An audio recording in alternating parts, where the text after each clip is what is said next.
Hi friends, welcome to Poojith Surya creations. ఇవాళ నేను చేసేది ఏంటంటే కొబ్బరి అన్నం అనమాట.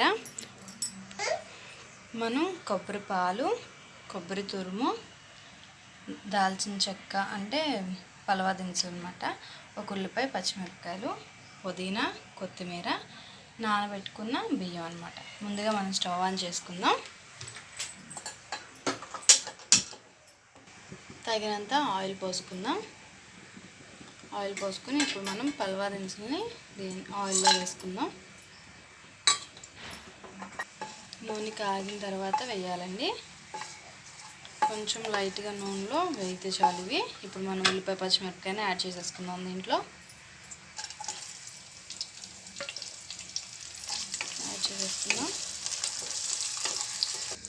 ఇప్పుడు మనం అల్లం వెల్లుల్లి పేస్ట్ ఒక స్పూన్ యాడ్ చేసుకుందాం. ఉల్లిపాయ, పచ్చిమిరపకాయ వేగినాయి కదండి. ఇప్పుడు మనం అల్లం వెల్లుల్లి పేస్ట్ యాడ్ చేసుకున్నాం. దీంట్లో అల్లం వెల్లుల్లి పేస్ట్ వేసేసుకున్నాం కదా.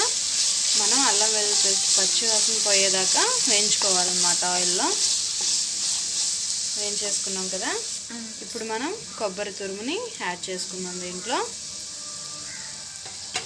ఇది కూడా కొంచెం వేగాలన్నమాట నూనెలో.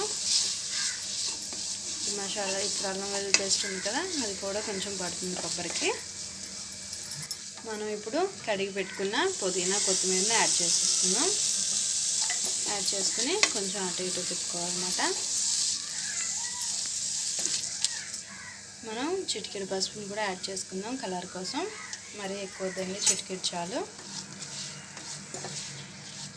నేను ఈ గ్లాసులు రైస్ తీసుకున్నానండి. ఒక గ్లాస్కి 2 గ్లాసులు కొబ్బరి పాలని యాడ్ చేసుకోవాలి దీంట్లో. మనం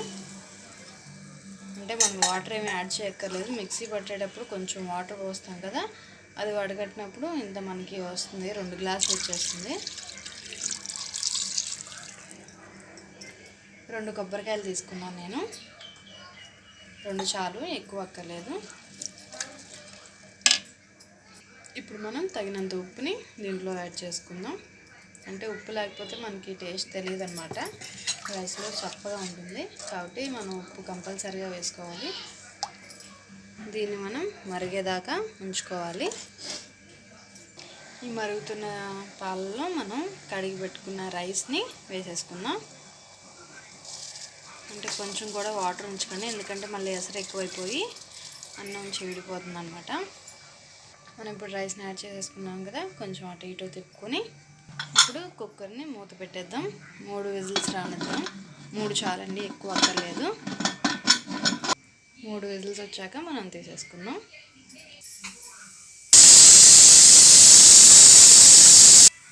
మనకి 3 విజిల్స్ వచ్చేసినాయి కదా, స్టవ్ ఆఫ్ చేసేసుకుందాం. ఆవిరి పోయేదాకా ఒక 5 మినిట్స్ ఆగుదాం.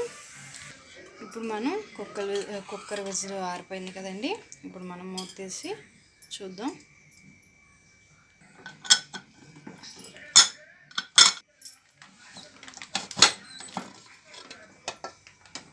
మనకి కొబ్బరి అన్నం రెడీ అయిపోయింది. ఒక స్పూన్ నెయ్యిని యాడ్ చేసుకుందాం దీంట్లో. యాడ్ చేసేసుకున్నాం కదా. ఇప్పుడు మనం సర్వింగ్ బౌల్లో తీసేసుకుందాం.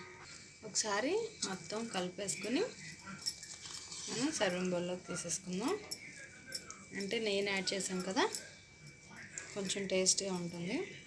అంతా కలుపుకొని చూసారా, ఎక్కువ నీళ్ళు కూడా పోయలేదు, సరిపోయినాయి. మనం ఎక్కువ నీళ్ళు పోసినట్లయితే అన్నం చీడిపోయేది. మరీ పొలుగ్గా ఉండకుండా మేము కొంచెం 2 గ్లాసులు పోసుకున్నాం వాటర్. ఇప్పుడు మనం సర్వింగ్ బౌల్లోకి తీసేసుకుందాం.